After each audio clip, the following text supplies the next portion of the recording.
Hi, I'm Rob, And I'm Angie. and together we are Twinfinity. Twinfinity. We are Twin Flames back finally with the video that you guys requested, I don't even know how long ago. Months. Yes. Well, maybe not. Hopefully not that long. If it is, I'm really sorry. Mm. This is going to be probably the first of, I'm going to say, many videos that'll be under the category of the masculine perspective. We've been Yay. collecting questions that are directed pretty much directly at me as opposed to us. And some people have sent just a short single question. Some people have sent entire books with volumes of questions. They would know who they would be from the land down under. And other people have sent long questions that could actually be broke down into 4 or 5 questions. So when we look at it all, we have actually many videos worth of material. Yeah. Ah, Well, not we, you. okay, this would be me. Angie today is going to be my executive producer and main question reader, and I get to sit back and just listen to the questions. And I get to be the one, I was going to say in the hot seat, but I guess that's you. But I Well, get to be the reader of the questions, which I'm not in practice of because when we do question and answer videos, Rob's always the one that reads the questions. So I get to be the one that stumbles through the odd question that's been translated by a computer from another language and the words just don't quite add up and I have to put them together in my head because I seldom read ahead on questions. This will also be the case this time too, and for other times that we're doing the masculine perspective videos.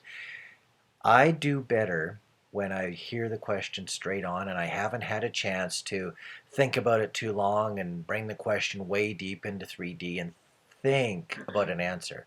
I feel much better about how things go when the answer comes intuitively.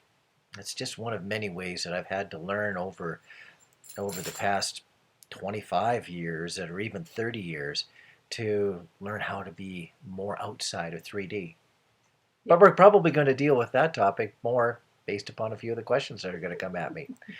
So are we pretty much ready? I think so. On that note, we'll get started. So I wanted to first acknowledge, I wasn't going to acknowledge that we have a dog that's But we decided, a dog that's decided to crawl all over the clipboard already. yeah, she's like scratching the clipboard saying, hey, pet me. And I have a clipboard in one hand and I have a water bottle in another hand. So I have no free hands to pet the dog. And now the dog's on my lap. Okay, So we have a dog. I've said that this many is what times. happens when you have a pet and you're trying to do videos. It all comes together. So this originally started because of a request of one lady. We of course won't say her name, but she was explaining that her TF is a very masculine kind of masculine, and she was saying, there's just not a lot of videos out there that she has found where a very masculine DM has shared their perspective on things. So she was asking, like, can Rob share some stuff? So I'll read a little bit. I won't read all of her stuff, but I'll just read a little bit so you kind of get the gist of what she's looking at, and then we'll go into her questions and then other questions that were asked as well.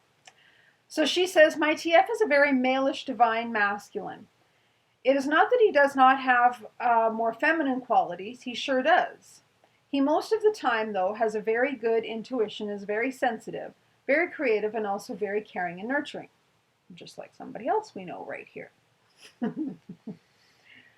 But on the other hand, he's very much into sports, just like Rob, and someone who has to do things outside to process his inner work. Again, very much like somebody else we know right here.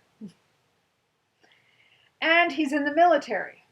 That is not you, but you definitely have that side from previous lives. I do have those qualities, all of them. Yes. I could be in the military had I made that choice. He's even nicknamed a piece of himself the drill sergeant, the really intense, go, go, go, and have to get things done right now kind of person. So very much understand that piece.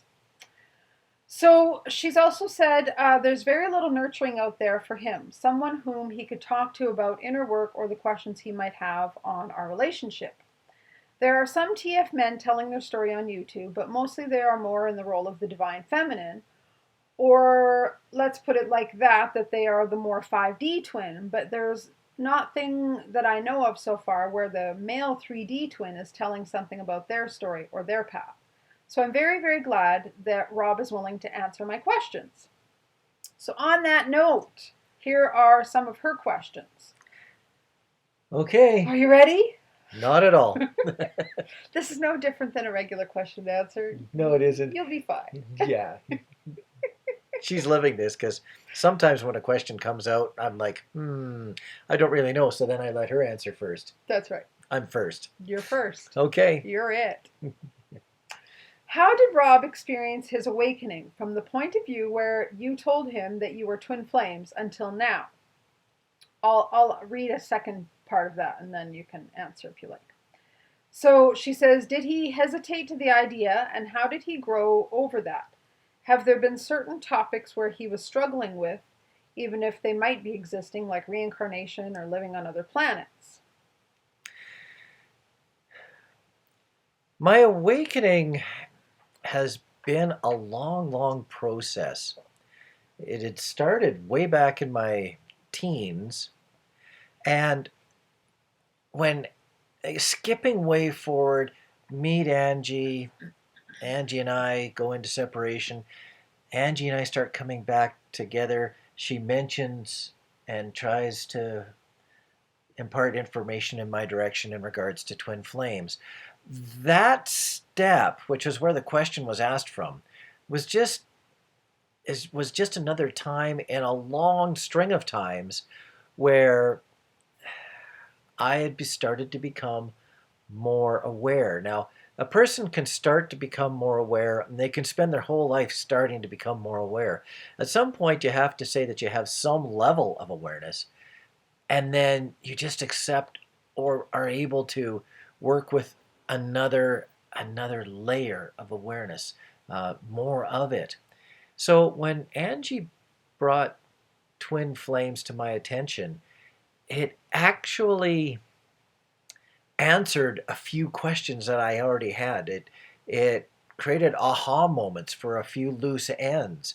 So it brought a bunch of unknown pieces of myself into a form of perspective where I could then step forward from. So yes, at that point it was a quick acceleration of knowledge and awareness, but I don't really think it increased my real depth of awareness. I've always been on a path where I've been becoming aware, more aware very slowly.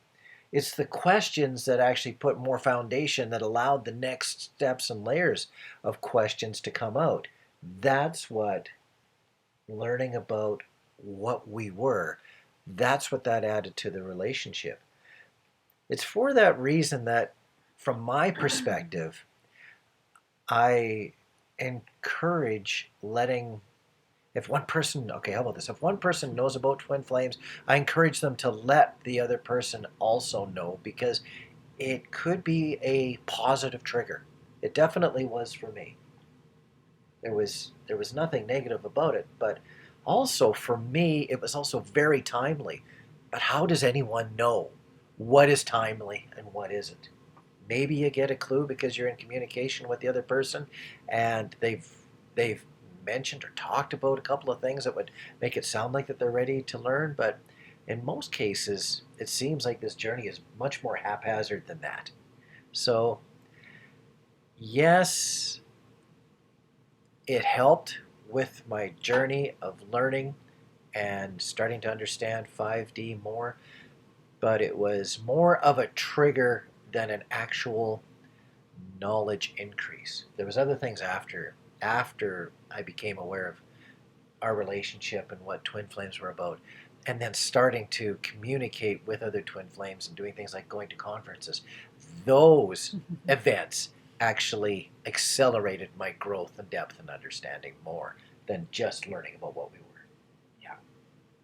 Now, before we started this video, Rob and I had a discussion, and then I said, like, do you, or actually, no, it was you that asked, are you going to interject, or is this all me?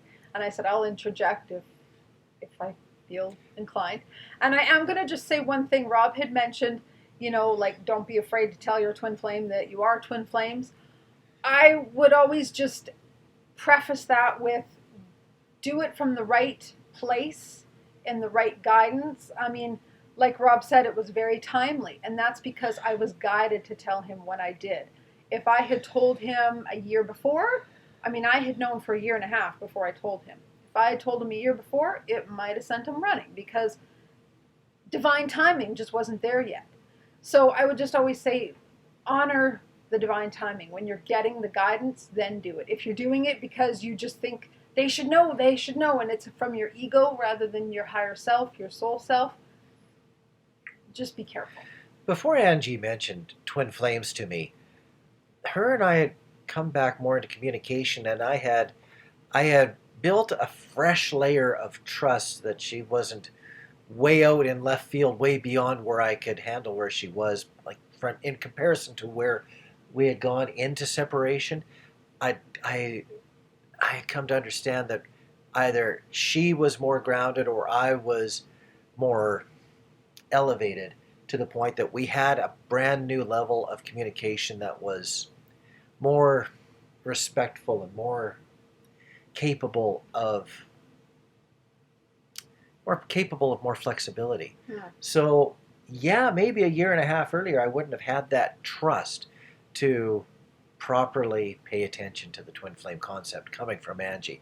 I would have thought that maybe it was just too much, and she's waved way too far out in that left field that I could never understand anyway. So yes, divine timing, very important. Okay, so next question is, did you have any religious upbringing? Yes, sort of. I would never say that I did not have a religious upbringing. My mom and dad went to church. My mom was quite involved in the church. To use a term, my parents, though, were not strict with their religion. They were not pulpit pounders. They were very involved with the church, but they weren't all consumed by it. Mm. So when I got into my mid-teens, if I decided I didn't want to go to church, they were fine with that. It wasn't forced on me. I could go when I wanted. I could not go when I wanted. So I had the background and I was able to choose my level of participation. I would never take that away from my past. It was important. It was all part of starting me out to be who I am. And I would do those bits over again if I was all young but had more knowledge like I have now. That was a good time in my life. Now, she just wanted to clarify because she says, in my experience, if men have a religious background, they often tend to stick more to it in the literal belief. So it's hard for them then to get out of that deep-seated knowledge or experience of religion and believe more in spirituality. So what helped you move more from religion to spirituality? I may have had balances around me that I don't really know how to phrase right now. It might come out a little bit later if the right thought bounces out of my mind. But I'd like to bounce back to the core of where a lot of guys, especially in our North American society, we're raised as warriors. And not that you have to be part of the military, but you're either a business warrior or you're a blue-collar warrior. You're always out to be the best. The goal is to make it to management. The goal is to get a university degree. The goal is to achieve. And whether it really suits you or not, I think a lot of times religion and peace and kindness, as what comes from the preachings, sometimes that's the only balance that a guy in North American society ever gets. Other than maybe what comes from a little bit of home life in an attempt to keep peace. But really, that's why I think a lot of guys stick with the religion, is because of that handful of balance that's all they got. That's all they got. So if something comes along to question that, they can't handle any question of that because they can't handle that question. It would interfere with the only sacred ground that they have.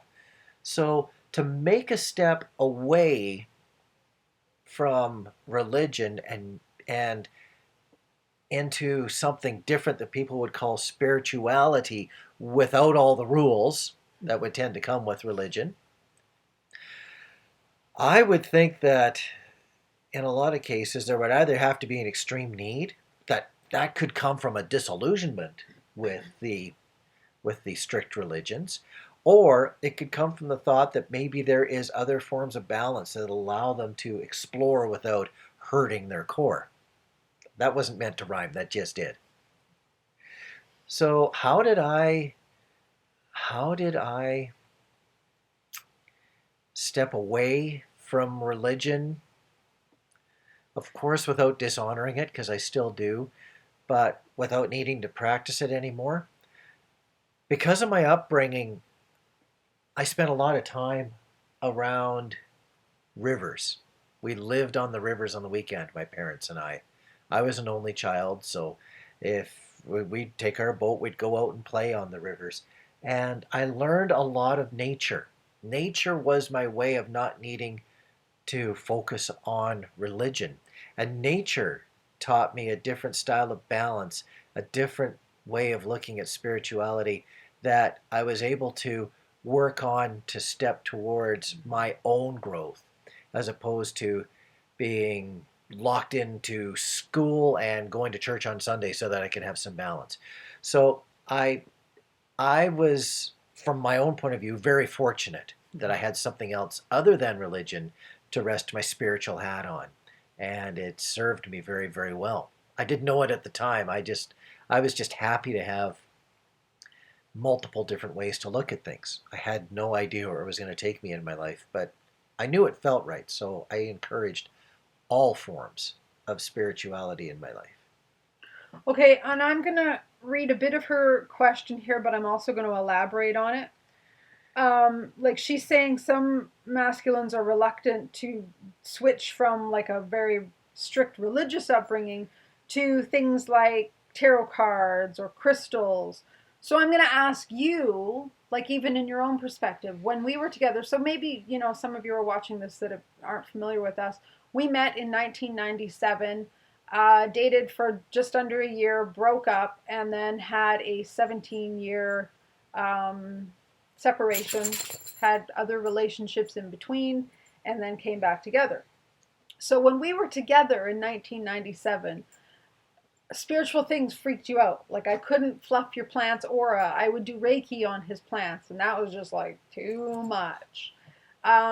Using oracle cards, that kind of stuff. No way. Now we pull oracle cards every night before bed, just for fun. We just enjoy our little messages, and it still amazes me that Rob does this. So what shifts you from all those years ago of like, oh my God, you're fluffing my plants, aura, you're a wingnut crazy lady, get out of my apartment, to now you pull oracle cards every night? Excellent question. I think I have an answer, and it's about transition. When I met Angie the first time, I was I had stepped away from even being part of the C and E club, the Christmas and Easter club. Okay, I had stepped away from that. I was on my own, and I had just freshly replaced any form of religion in my life as far as being my primary source of spirituality. I had a fresh new nest egg of my own inner spirituality. It was new. It needed attention. I was feeling a lot of things for the first time, and it wasn't ready to really grow yet. It wasn't ready to be challenged. It was just forming its own foundation. And so when I met Angie for the first time, she had a bunch of things that if maybe it was 5 years later, I might have been more able to accept it. But I had just rebuilt my spiritual core, and I was not ready for any growth that I wasn't bringing upon myself.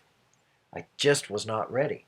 Now, through meeting other people in my life and having the separation of 17 years, as it turned out, I had established my own core and was able to spread my wings and spread my wings more and spread my wings more to the point that when we got back together, I was then, I had pretty much experienced anything out of direct 5D communication through other people or because of other people. I had learned all sorts of new tolerances. I'm going to call it that. And I was ready for things like tarot cards, etc., etc. It was a case of timing. When we first met, I was not ready to grow, but it was because where I was very new. It hadn't grown stale. It hadn't become strong enough to expand. Can I also add that you, in our long separation, he had a 12-year relationship with another person that was also very spiritual. She did Reiki like I did. She had crystals, and I don't know if she had oracle cards or did anything with that. She had cards. I think she had cards, 2 or 3 decks. I don't think she pulled cards more than a very few times a year.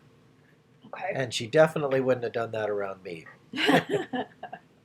But at the same time, I met her after Angie had planted the seeds of knowledge that these practices existed. Then I met her, and she was into them, but she wasn't obsessed by them. She dabbled in them. Sometimes she would take an aspect of it. For example, some styles of healing. I could say Reiki. I'll get it right. Or craniosacral therapy. She would take those to the limit, but it wasn't new. So Right. I was able to grow with those concepts. Okay, that makes sense. Okay, so that's all the questions from the original person that requested this. Now we've got some questions from some other people. So one person says, may I ask you about the lessons you got from your previous karmic partner? Perfect segue. We were just talking about that. Yes. What are they that is so valuable for your twin flame journey? She also says, thank you for answering. I feel that my previous karmic relationship was a giant setup, a huge card, the most important relationship that I had to help my twin flame journey.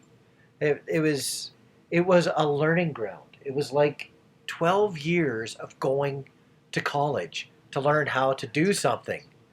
To learn how to do something that I wanted to do, but I'd only heard of a little bit before from Angie. So it was a perfect relationship for separation time because it took what I couldn't handle before and turned it into stuff that I could process even on a deeper level than what Angie had originally introduced it to me at. So it was amazing. If anything in my life has been part of a soul contract that was very important to me, that relationship was. I would have not grown in a direction that I could understand Angie from again without that relationship. I could have maybe met other people, but it was the constant exposure and constant growth and the positivity of growth that really, really impressed me. And so many times I had thought during that relationship, oh, if only I'd known this way back when I knew Angie. It was terrible to think that way, really.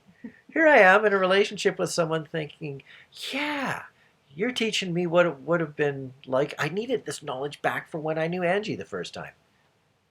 Sounds a little unfair, but I've said it a few minutes ago. I'll say it again. It was a perfect setup. And if I can just interject again, this is something we say in a lot of our videos, especially a lot of our question and answer videos.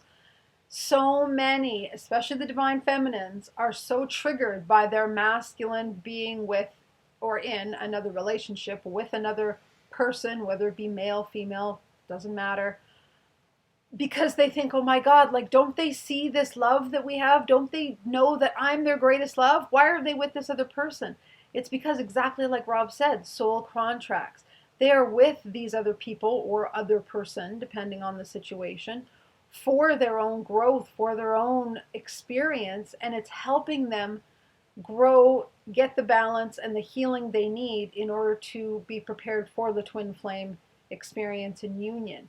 So if you can release the ego pieces about, why aren't they with me? They should be with me. And oh, this other woman, this other person, how dare they be with them? Bless that other person. Thank them on a soul level, knowing that they are giving your person such great teaching, help, support, love, healing, balance, all of it. I'm going to dive right back into 3D and then see if I can pull it a little bit out. You often hear of people that they go into a relationship, the relationship doesn't work, they get out of the relationship, and then the next thing you know, they're into another relationship that looks like just the relationship that didn't work. Yep. Could I possibly say that the first relationship had attributes that they either liked or needed or both? That's why they got into that first relationship to begin with.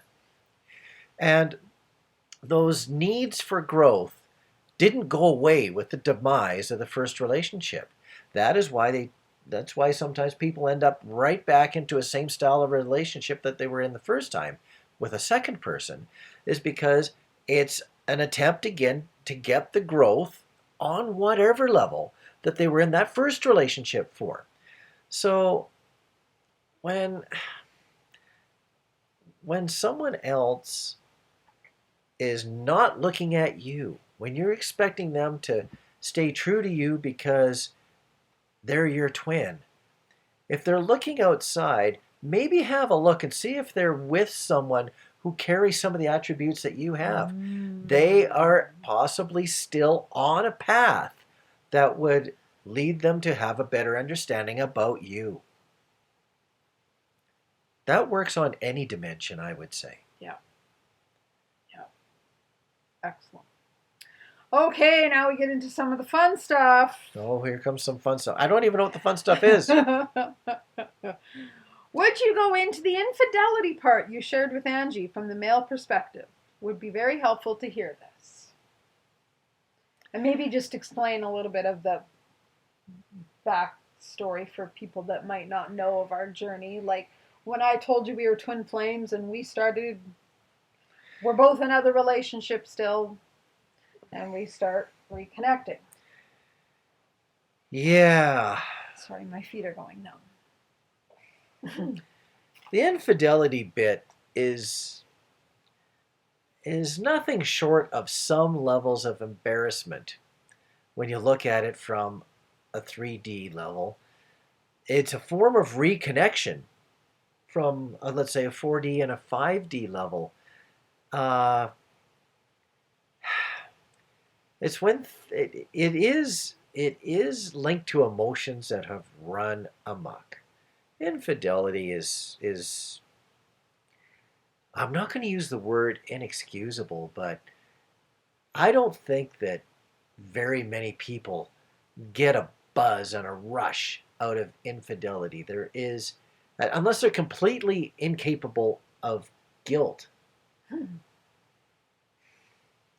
Infidelity is about a reintroduction of ways of achieving some form of growth.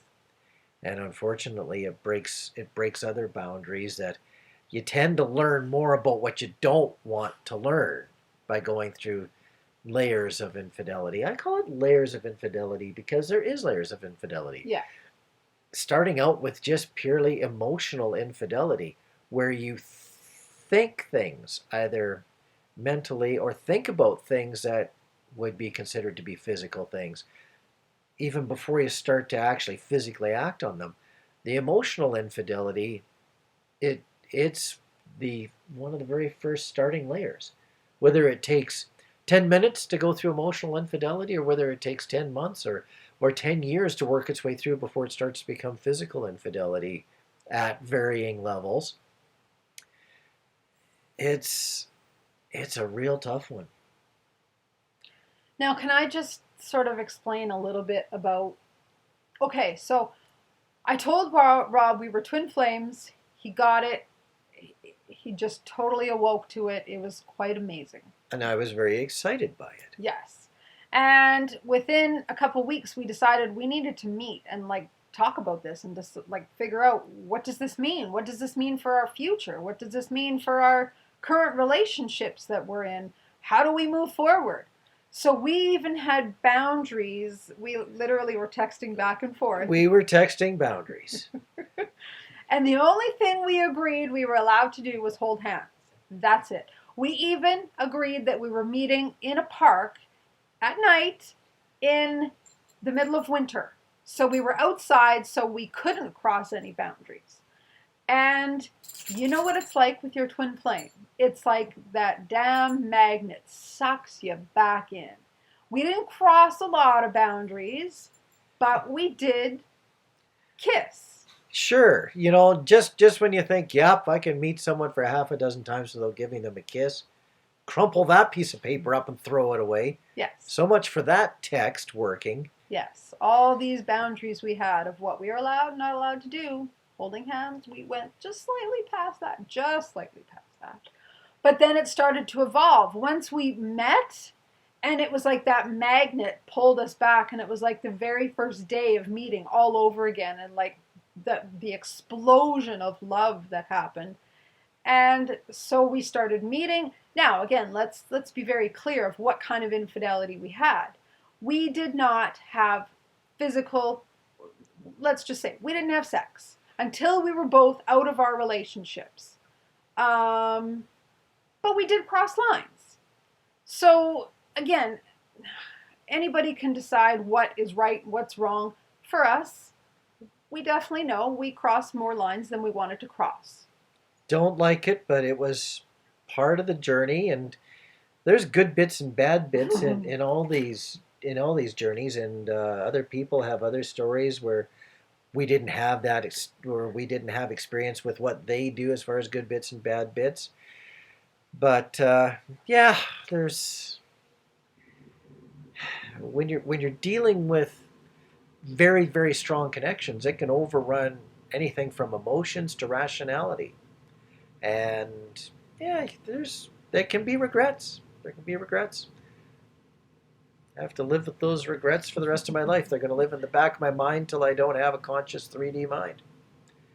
And, well, okay. Sadness. But it was part of our journey. It was. And not that I at all recommend infidelity. For us, it was a part of the journey because both of our partners had been previously cheated on and had never healed from that.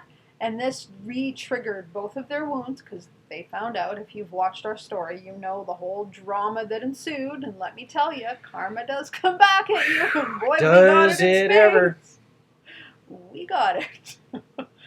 But it also helped them heal from their original traumas that they both went through. So it was part of all of our soul contract. Am I excusing it? Am I justifying it? Not at all. If we, on a 3D level, could go back and do it again, we have both said many times. We would do this a little differently, a lot differently. Yeah. Knowing what we know now and what we've been through. But again, it was all part of the journey as it was supposed to be for us. But again, don't really recommend it. Yeah. Would do that completely different.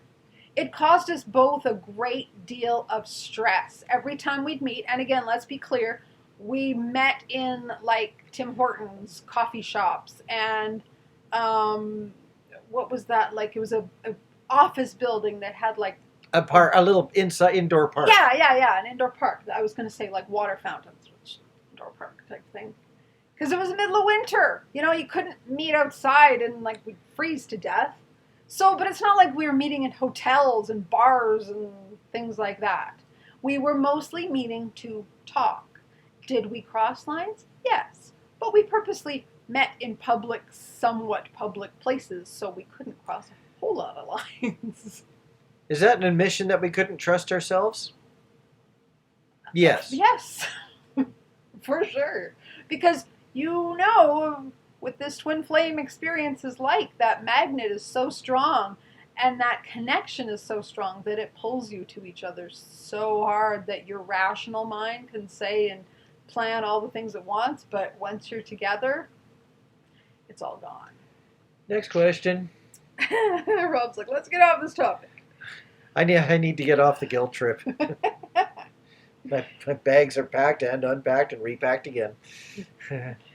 Okay, so this person says, I'd like to hear Rob's perspective on the journey from learning your twin flame, how you felt when you heard it, what thoughts you had, and if you fought against it, to your acceptance and understanding of the journey that led you to be together. I'm also interested on Rob's thoughts on when he was in a relationship, the decisions he made, and how he came to those. So, kind of on the same topic, but a little more in depth. When I first heard the words, or read the words, when I first became aware of the words twin flames, the word that stuck out to me was twin. And I had an instant understanding of where Angie was going with that. Now, I didn't have a true understanding of the meaning. I actually had to dwell on that for a short amount of time to allow a little bit of answers to come to me. And they actually came to me quite well in comparison to the knowledge that I had, because I had no knowledge of what a twin flame was. But it made so much more sense because right off the bat, to think of Angie and I as twins justified some of the magic that always had stood out in my mind. The reverse sunset that had never even come close to repeating itself in my life, in our lives. It made all of a sudden so much more sense that it was a and I didn't even have the term, but it was a divine connection as opposed to just a physical on this planet existence that just happened to have some correlations. So just hearing the term triggered an understanding that this was a lot more connected to spirit than to our own conscious thoughts. And from there, it just opened up a complete whole new set of doors. Because as much as I had relationships in my past, that long-term karmic relationship of 12 years, a marriage of 7 years, I had never accepted the divinity of those relationships. I had accepted the respect that I had for those people, and still do, but the divinity of it, I had never considered a relationship to be divine until there was a way of recognizing it through the term of twin flame. Things started to make sense. Doors opened that I never knew were inside of me or around me. Everything became possible. Okay, I'm going to take this question a step further. So, again, for those of you that might not know of our story or our experience, I was guided to tell Rob we were twin flames, and that's all I told him. I didn't tell him what that meant. I didn't say, two souls in one body, any of that. I just gave him the words twin flames and said, if you feel inclined, look it up, Google it, research it, do whatever feels right for you. And just days later, amazingly enough, on November 11th, 2014, he started telling me what twin flames were without even having read anything, researched anything. So he just awoke to this knowledge. Back up, the day I told him we were twin flames, his response back to me was, I still love you. So what made you tell me that? Most people are terrified to tell their twin flame they're twin flames because they're going to think they're nuts. And I was absolutely terrified too. I sat and cried afterward thinking, he's never going to speak to me again. And then he comes back with, I still love you.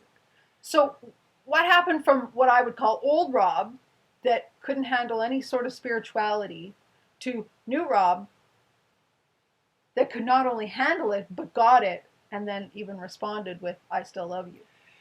Let's go back to that "I still love you" bit. Let's, That because it was adorable. it was adorable, but it was very, very Well, it was important. amazing, not just adorable. With that instant understanding of divinity in the relationship,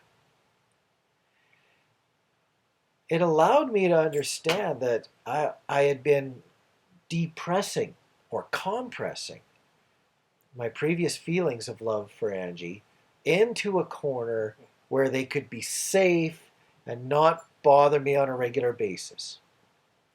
You talk about a heart being 100% free. I'm going to go off on a little tangent here, and then I'll come back and talk about "I Still Love You." Okay. When you talk about a heart being 100% free, I've I've never subscribed to that. I feel that when you've loved somebody, as much as you might have a real terrible relationship and completely despise the relationship, do you ever 100% completely unlove them? I've always felt that various loves that I've had along the way still have a quarter of a percent of a love that still remains, or 1% or 2%. And after a bunch of fractured relationships, I probably only had 80% of my heart that was still capable of being given to anyone else, because everybody else from the past still had that other 20%. But if I gave 100% of the 80% that I had left, that's as good as I could do. So was my heart 100% available? No. Was my heart 100% of what was left of it to be available, was it given? In many cases, yes. I was a little prone to wearing my heart on my sleeve. So let's back this up to the question. When I heard about twin flames and gained that instant respect, that piece of love that was tucked away in a safe place came back out, and it had its respect that allowed it to live in parallel with the love that I was already still in. And I had to either ram it back into its little cubbyhole or acknowledge its existence. And I acknowledged its existence. I let it stay out. And I acknowledged its existence externally by announcing that I still loved Angie. That was how that came through. It was my own acknowledgement to myself that I still had a living corner of love for Angie. So, for all of you out there that think your twin doesn't love you or has forgotten about you, remember that piece.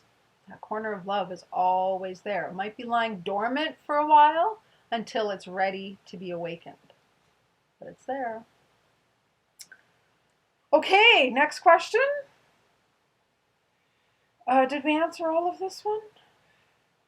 Okay.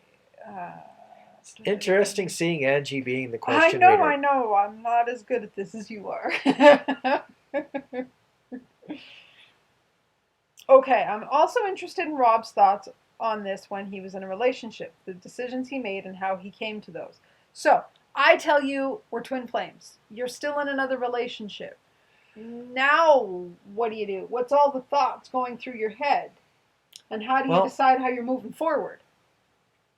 There's a bit of a tug of war going on in my existence at the time that Angie tells me that we're twin flames. I had already, and it wasn't a conclusion, I had already had strong thoughts that the relationship I was in may not last a lifetime. There was bits and pieces of that relationship, communication wise, growth wise, etc., that had long since exposed itself to being unhealthy. That relationship was a struggle to be in, and you're supposed to suck it up and tough it up and stay where you're at and do everything that you're supposed to do. But how many times do relationships break up? Had I been in other relationships that broke up? Yes. I could see this one having an end. I didn't know when that end was going to be, but I'm going to say that I had strongly thought of ending that relationship before, but had just never had the courage or the means or the purpose or the replacement or that final straw that broke the camel's back. I had not had that. But I was, in many ways, I was ready to leave that relationship. But I was also ready to stay for more years. It was really quite the tug of war within me. But with each passing year, that relationship's value had dropped below 100% and was steadily dropping, but slowly dropping. Upon hearing about twin flames, it did damage to that relationship's ability to last a long time. I instantly felt a ton of empathy, though, for that relationship. It didn't destroy that relationship, but it certainly made it so that it made it clear to me that I was done growing in that relationship. And growth had become something that I'd learned to respect. So it didn't make me think that there was other relationships out there that I wanted just to hear about twin flames. But it certainly brought to my attention that the relationship I was in was of no great value to me from a long-term growth perspective anymore. There was sadness with that acknowledgement. There was stress with that acknowledgement. There was concern because I didn't want to hurt the other person. Yeah. The growth that Angie and I experienced in the weeks and months after learning about twin flames started to create an understanding that the relationship that I was in was going to be ending sooner rather than later. Now, can I add a little bit of a 5D perspective? Yes. So As if I'd ever say no. This is fun. I was going to say, so for those of you that are struggling, your twin is with someone else, and you can even see that they're not happy, they're struggling in the relationship, it might even be an abusive relationship, and you're like, what are they doing? Why are they not leaving? Why aren't they coming back to me, or even just leaving and being single, or going into another relationship? Why are they stuck in this relationship? If you can trust that their soul knows what it's doing, even if on the 3D level they don't understand what they're doing, their soul does. Rob's relationship was struggling for 4 years prior to me coming back into his life and me telling him we were twin flames. And even though he wanted to leave, and you even had other opportunities, you had another woman begging you. I did. I had another person who was ready, willing, and able within a day to blow up her life and be with me. Yeah, but you still didn't choose that, even though you weren't happy in your long-term relationship and it just didn't feel like it was going to be a forever thing. He just knew on a soul level, even though his left brain, his 3D self, didn't understand it, he just knew it wasn't time to go because they hadn't fully played out all that they needed to. And he knew on a soul level that there was like contracts with all 4 of us. Him, myself, his karmic partner, my karmic partner. We were all like a team on a soul level. And I know some people have a hard time understanding the soul level things and the 5D perspective of things. But if you can understand on a higher perspective, we make choices before we come to earth. Our soul plans out our life. His soul had already planned his relationship with this other person, and it wasn't time to go. So understand that your twin might be in a relationship, even if they're not happy in it, because it's not time for them to go. There's still karma to play out. There's still work to do. There's still healing to do. All of those things. As Angie and I started to get more into touch, or even just at the beginning, and I was realizing that Angie was more balanced than what she was that 17 years earlier. Because I wasn't balanced 17 years earlier. As I started to understand that, I started to realize that the relationships with with people, either intimate relationships or just friends that I had met along the way that had their own perspectives, I was starting to learn that these people were helping me grow.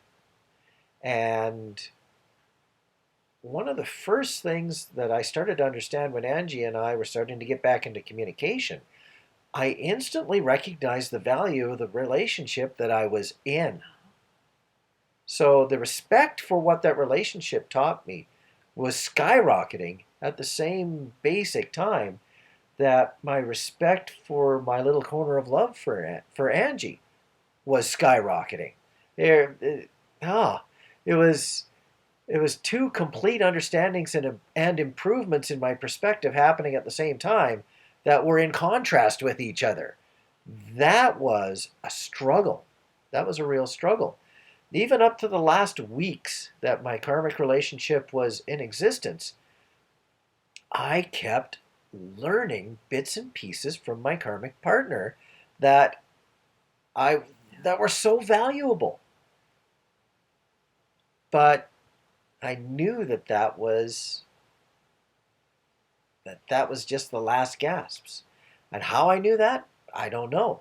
It just felt like it.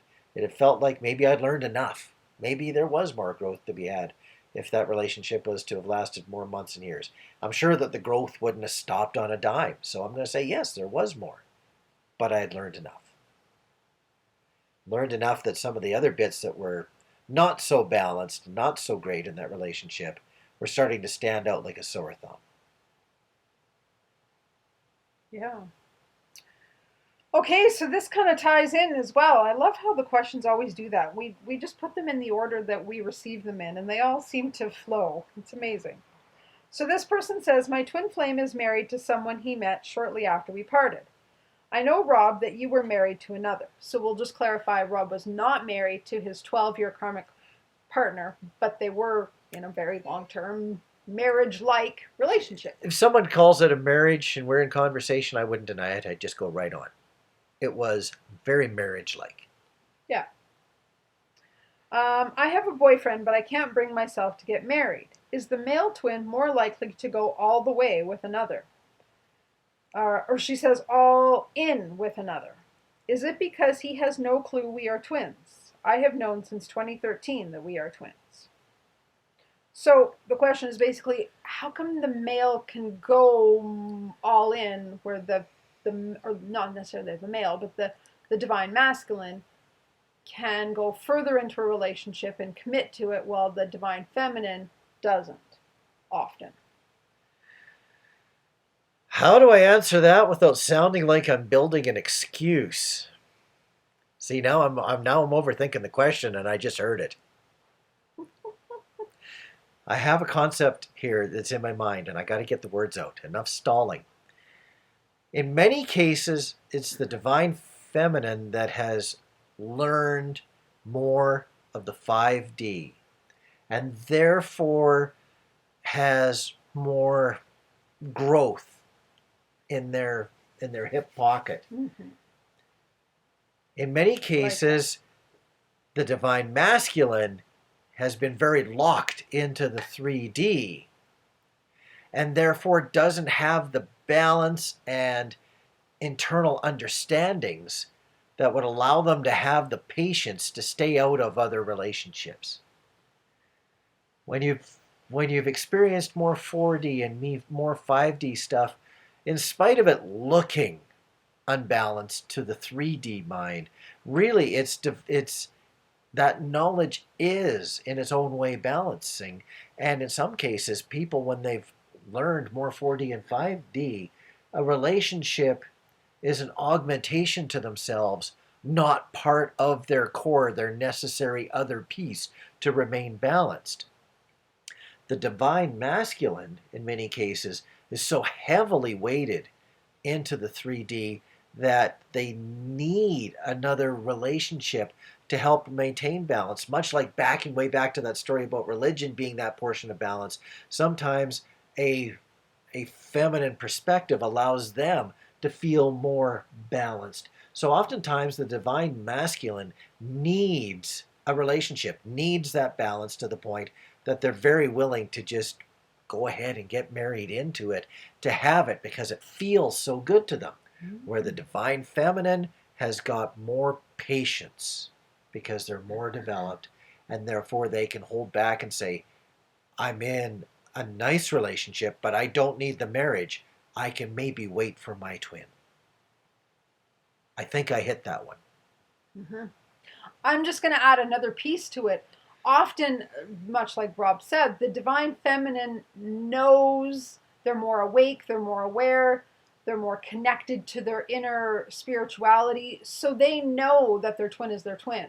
Whereas the divine masculine is kind of unaware often. The divine masculine on a 3D level isn't looking for 4 and 5D answers in most cases. Right. There are some masculines out there, and that's masculines of either sex, by the way. I needed to say that this video because there's a lot of divine masculines that are not male. Right. Yes. The divine masculine is often so buried in the three-dimensional warfare of life's existence, the being the breadwinner, the chasing career, looking after sports because competitiveness is all that they know and they can relate to it, that just a little corner of spirituality is all the balance that they crave. They need it, they seek it, but the depths of it are just not useful in their normal day-to-day psyche. So there's a lot of times that the divine masculine is happy with just a little bit of knowledge and that little bit of balance.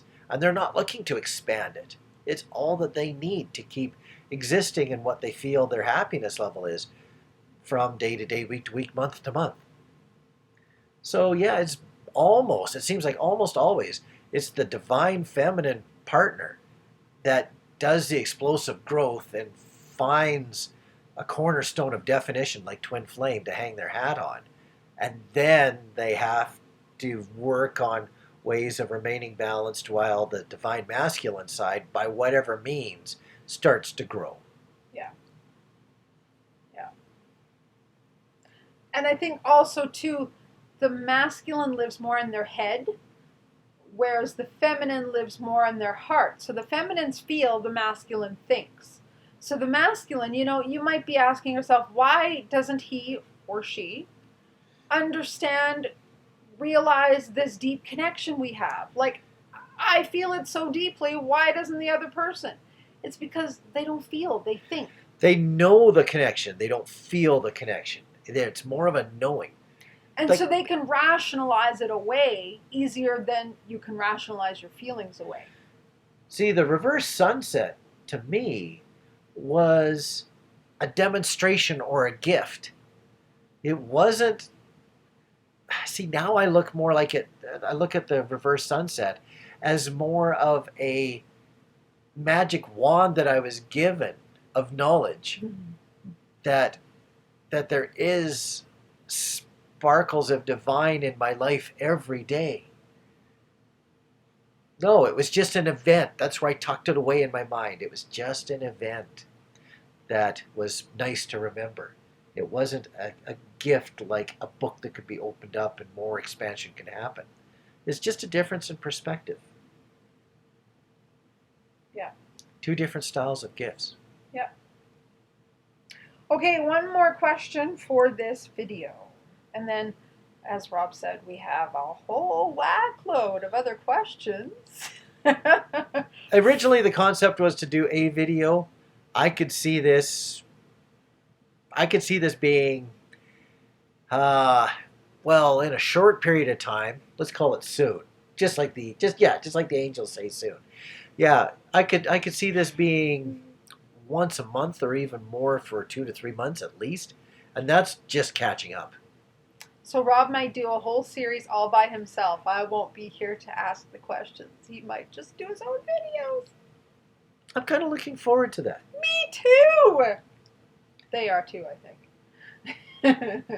It's nice having Angie here to throw in these other perspectives. It really is. But then again, I have my own. Yes, you do. All right, so yes, last question for this video.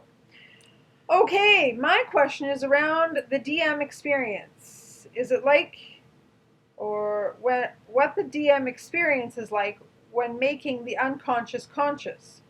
On the divine feminine, we have to wake up our computer again. Our hour's gone by. That's our reminder that it's time to wrap it up. But we have one more question. On the divine feminine side, there's a lot of talk about how we are making our subconscious or unconscious wounding conscious so we can heal. What is it like on the DM side? Is that the healing process for the DM too? Is the making the unconscious conscious also how the DM starts to recognize the twin flame connection? Great question. I don't think that this is a Venus Mars thing. Yes. I I love don't. that's perfect. I think the divine feminine is more likely to blow up something and say, "There's my ugly bit. Okay, let's put it all back and make it nicer and change it and see if we can put a band-aid on it and let it heal and make it all better." Where the divine masculine is more inclined to say, "There's my broken, damaged bit. I'm going to find something else that looks like it that isn't damaged. And I am going to take my damaged bit and I am going to shove it in the back of my brain and let it rot there. And I'll have a brand new, different, slightly different thing that can substitute for it as my healed bit."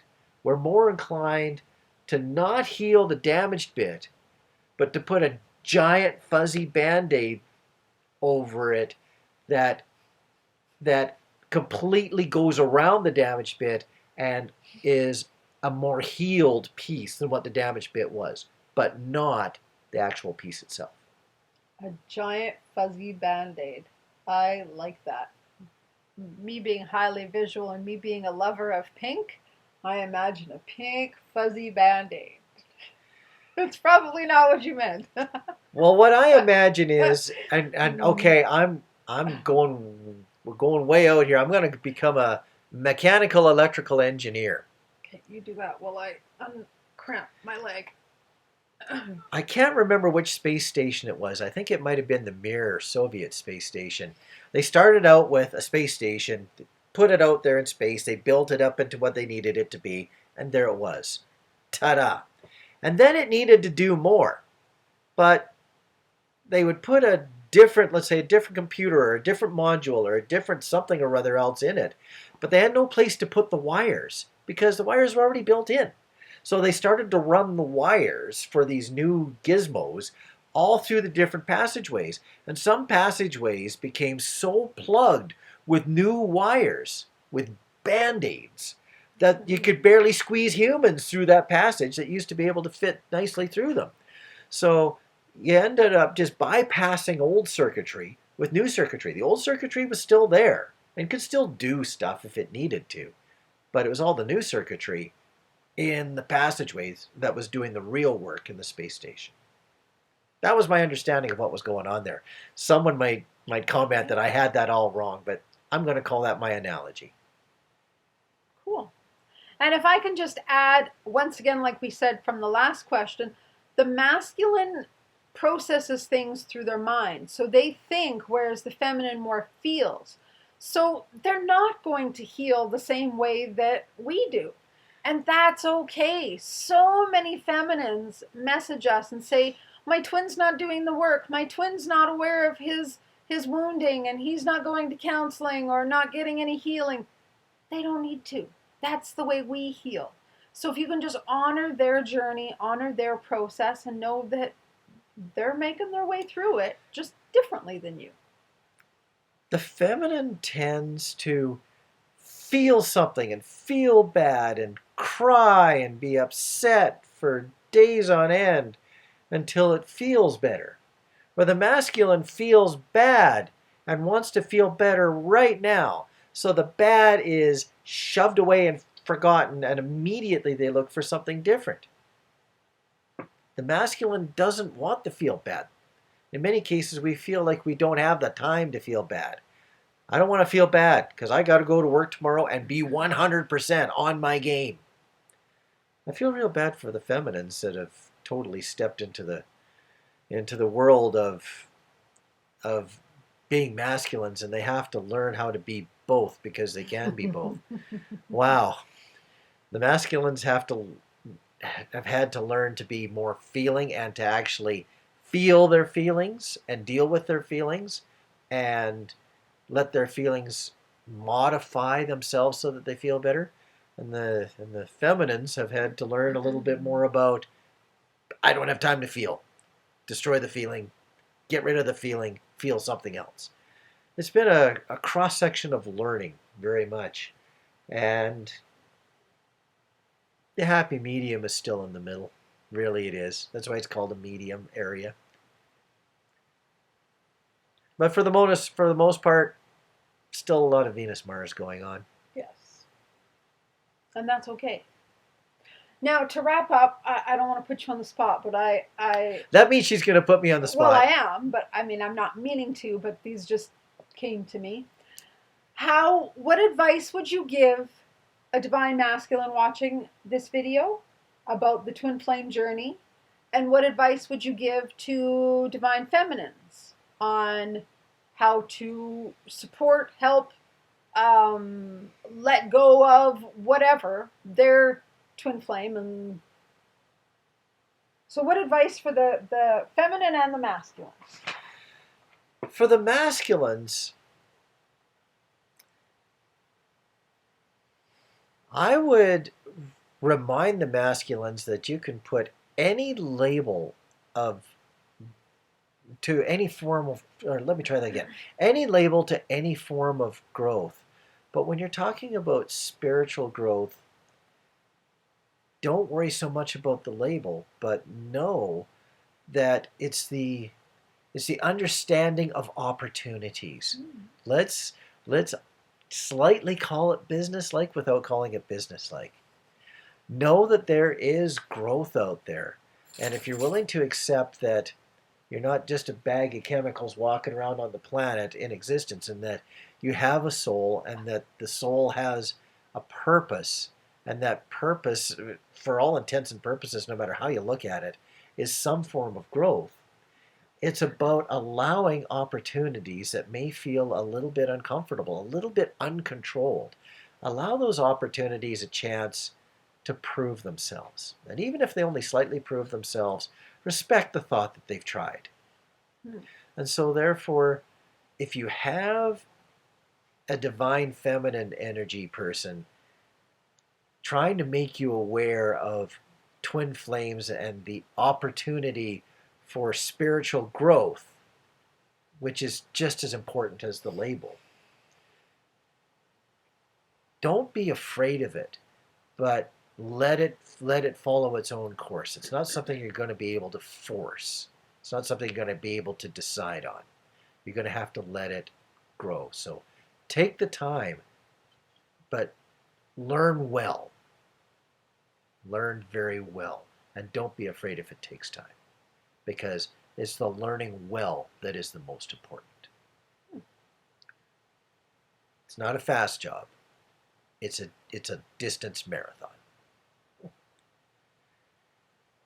And for the divine feminine, I actually find it a little hard to advise the divine feminine, because they seem to always be at a point of, okay, it's time to get going. They've got the knowledge. They're ready to take the next step. It's the divine feminine that can never have enough patience, because they are the leaders waiting for others to follow.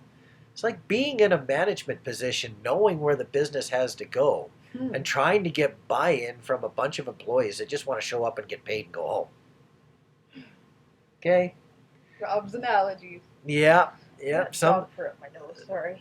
Sometimes it takes a little bit of time to teach the features, advantages, and benefits. There's a salesperson's term. The FAB, features, advantages, and benefits of embracing a new direction. That's sometimes really hard to teach to a divine masculine that's all just sitting back there being happy where they're at. That's in very slow growth. So, unfortunately, the word patience comes to mind. Patience, but also keep growing on your own, because what you learn in ways that you don't understand, even if it's just through 5D or maybe it's through just the right words spoken one time in 3D, will leak, will influence over to the divine masculine. There's so many different ways that your own growth can work, but again, you can't. That's another one that can't be forced. You have to let it happen.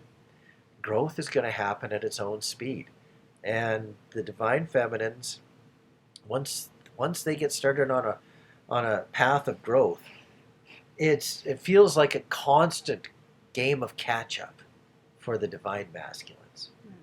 We're proud of where we're at, and we still sit here in amazement wondering how we're even going to get up to speed so we don't fall further behind. Even though we're still accelerating, the divine feminine feels like they're accelerating quicker. So we may feel like we're on a journey that's far behind where you're at, but we're still proud of where we're at. Don't step on that pride. Be patient. Wow. Okay. Well, thank you for doing this for all Okay. these people, and we look forward to Rob's new series coming. Yeah, I'm excited because I'm I've- not going to be in these videos. These are Rob's. Yeah, I've had fun with this launch video. This has been good. Yeah. I So don't we're know- going to. I don't know how I'm going to handle the technology doing these on my own, but I'm sure Angie's got some pointers, I'll help. and I'm sure she's got a 4-page spreadsheet on how to start this and how to do that, and the checklist of things to check on the computer to make sure that it's running properly before I touch the blow up button. You'll do fine. Yeah. All right, so we are going to wrap it up for you guys, and thank you for your questions. Thank you for maybe some more questions that do happen to show up. I suspect this video will probably lead to more questions. I'm gonna invite more questions as much as my cup runneth over with questions right now. I'm just gonna have to get a bigger cup. Yeah, there we go. I'm not gonna close the door on the opportunity to express another perspective, because no matter how many different ways there is to saying things, somebody always hears what we have to say a little bit differently when we say it a little bit differently, and someone always benefits from it, even though we've only changed a few words unintentionally. So it's great fun. Yes. It really is. So, thank you for your questions again, and we look forward to Rob's new series. We will catch you later. Yes, we will. We love you guys. Bye. Bye.